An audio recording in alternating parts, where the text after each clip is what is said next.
ছেলে মানুষ কাকে বলে জানেন?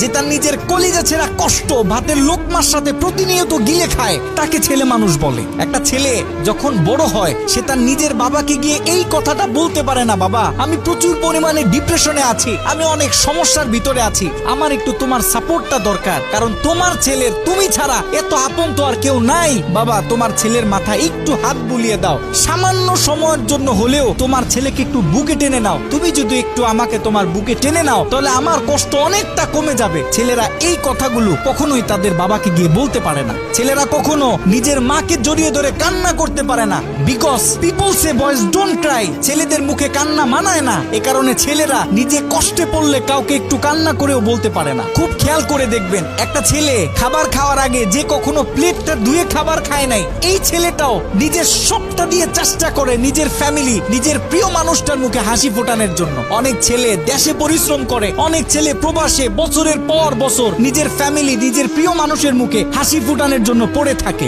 দিন শেষে ছেলেদের মুখে হাসি ফোটানোর মতো কাউকে পাওয়া যায় না। আমি মনে করি boys are the best actor in the world. এই পৃথিবীতে ছেলেরা হচ্ছে সব থেকে বড় অভিনেতা, কারণ ছেলেরা নিজেদের বুকে হাজারো লক্ষ কষ্ট পুঁতে রেখেও মুখে হাসি নিয়ে চলে, কারণ সে জানে আজকে আমি যদি ভেঙে পড়ি তাহলে আমার পুরো ফ্যামিলিটা অস্তিত্বহীন হয়ে যাবে।